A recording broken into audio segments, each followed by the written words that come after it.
All right. Agree. Let's get into that top 20. As you said, number 20, wide receiver CeeDee Lamb from the Dallas Cowboys. 19, George Kittle, tight end from the 49ers. 18, Max Crosby, as you mentioned before, from the Raiders. 17, Joe Burrow, Cincinnati Bengals. I'm going to stop reading out positions, assuming that you know these guys by now.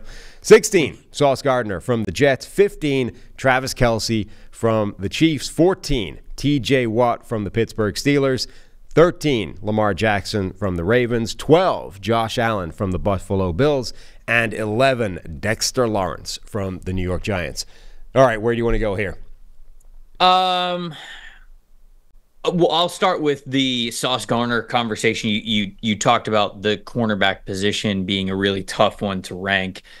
This is the easy one to rank, right? I mean, like, Sauce has just been elite over the first 2 years of him being in the NFL. Right. I think at the bare minimum, he has to be one of the top 20 players in the NFL. If somebody came to me and said, hey, I've got this exact list that you do, and I'm not going to read off the whole top 10, but you have Christian McCaffrey, for example, at like number 10. If you were to put Sauce Gardner there at number 10 or number 9, I'd have been like, okay, like, I get it. It's so difficult to play that position consistently at a very, very high level. And that's not only what Sauce Gardner has done, he has done it in his first 2 years of his career. Like, it's just, it's insane the amount of production that he has. And so, yeah, bare minimum, he has to be top 20 on rankings like this, no matter what your protocol and evaluation is. But I could see him being even higher.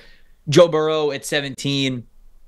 Again, it like feels a little low, but certainly for him having the injury-riddled season last year, a fully healthy Joe Burrow to me is a top 15 player in the league. But we're getting into very difficult territory, very, very difficult territory of you saying, okay, I think this guy's really good. We've got to get him higher. I think TJ Watt's the big example, right? I'm sure that TJ Watt at number 14 is probably the area that, if this was tweeted out, that you got the most pushback on, not only because Steelers fans for some reason think that we like hate them and that we have like a vendetta against the Pittsburgh Steelers organization, which we don't. But Watt has had some seasons where he has been Defensive Player of the Year worthy.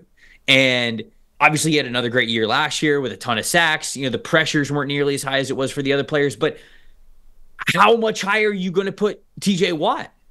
Like, you got Lamar Jackson, who just won the MVP. You have him at 13, which, okay, like maybe he's a little bit low, but what are you going to put TJ Watt above Lamar Jackson? Are you going to put him above Josh Allen at 12?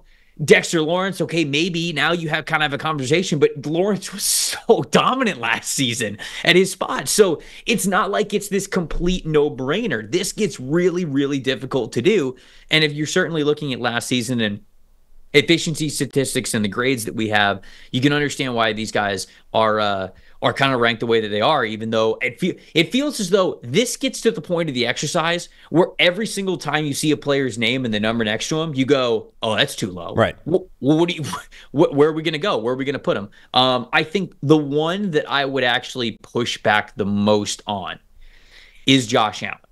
I would say Josh Allen is a top 10 player in the NFL. So I would push back the most on Allen. I would get him in the top 10. I would probably put him 8 as the lowest. But then you get into I'd probably put him 9 at the lowest, because, again, then you get to, I don't want to spoil the top 10, but it's just like freak shows, elite players, like just extremely dominant. But I think Josh Allen is right there in how he impacts the game. So I'd put Allen somewhere in the top 10. And that's the thing. Like, honestly, everybody from like 19 upwards, we might be talking about like genuinely transcendent, ridiculous one-of-one players in the NFL. And now you've got, so you've been sort of articulating like, oh, these are the ones, everyone has the feeling that this guy should be higher. The way the people will describe that is, this guy's disrespected. This guy at number 17, he's being disrespected by that ranking. And it's like, okay, but again, like, where should he go, and how many transcendent players do you want to dump ahead of or below him in order to make that point? Like, Joe Burrow has been out there, saying, I mean, he was on Pardon My Take, saying, yeah, it feels like when he gets injured, he falls out of mind. He's being a little bit forgotten about. And that's probably true, but Burrow is somewhere in the top 3 or 4 quarterbacks in the NFL, right? And There are other positions. Like there are other bunch of guys out there that are like clearly the best player at their respective position. So just because Burrow is an amazing quarterback, do you put him above the best linebacker in the game or the best running back in the game or the best wide receiver in the game? I don't know that you can. Like, he's amazing, but he's not. He hasn't shown to be consistently better than that guy. So, and that's the whole top 20 basically, is all of them are those types of players. Like right. Travis Kelce showed one slight hint that he might be declining, and you're like, okay, he's got to come down to 15 from 5, right? Like, because maybe it's time. Kelce's the tough one, right? Like Kelce, you look at and you go, okay, you could probably move him down, but he's just so good. And he turned it back on in the playoffs. What'd you say? And he turned it back on in the playoffs. So if you were looking at last year and being like, okay, it's time to take Kelce down a bit, she showed up in the postseason and was vintage Travis Kelce again. Right. So you can't take him too far in case he decides he's going to, like week 1, he's going to be that guy again this year. Yeah, Kelce's basically playing this correctly, right? Like, he's getting a little bit up there in age. He's in a position where he'll take a lot of hits. He wants to stay available. They know that they have a Super Bowl run at their fingertips. Like, they thought that the year before. They thought that last year. They think that this year. So it's like what you said. It's as if during the regular season, he kind of came back down to earth from looking like he was in the prime of one of the greatest tight ends of all time. And then it was that meme of that person with the controller where they're leaning back.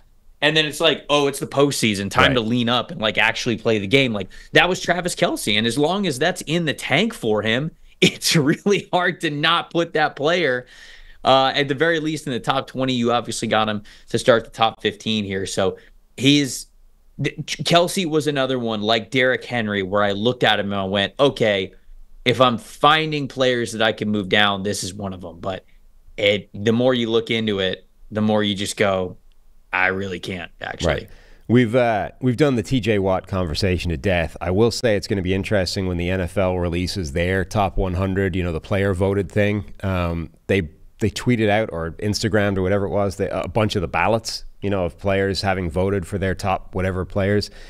I didn't see a single one that had TJ Watt above Myles Garrett. And that's one of the things about last season in particular that Steelers fans that are upset that we have this vendetta against TJ Watt have not found an answer to yet. Like, Micah Parsons said Myles Garrett was Defensive Player of the Year. Inside the league, like inside the player ranks, the players were siding with Myles Garrett over TJ Watt for maybe the first time, but it happened last year, and that's the issue. Like, TJ Watt is a phenomenal player. He's probably the best pure big play hunter amongst the edge rusher group. Like, that guy does seem to have a knack of getting sacks and getting forced fumbles and getting turnovers in a way none of these other guys do.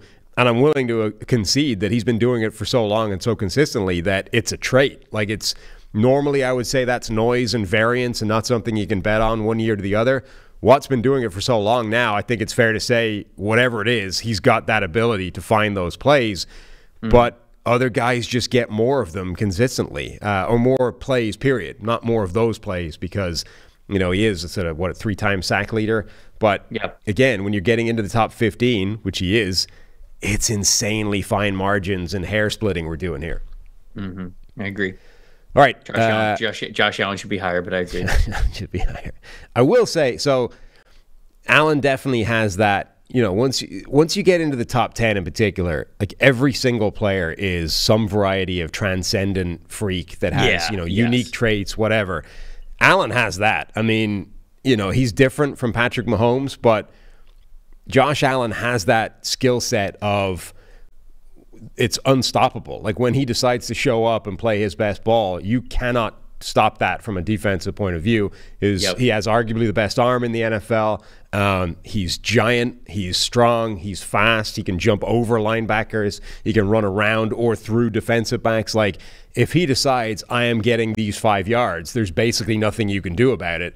So that I think you're right that he has absolutely got a case to be in the top 10. I will say, relative to some other players, he's a little bit more mistake prone, and that is potentially problematic sometimes.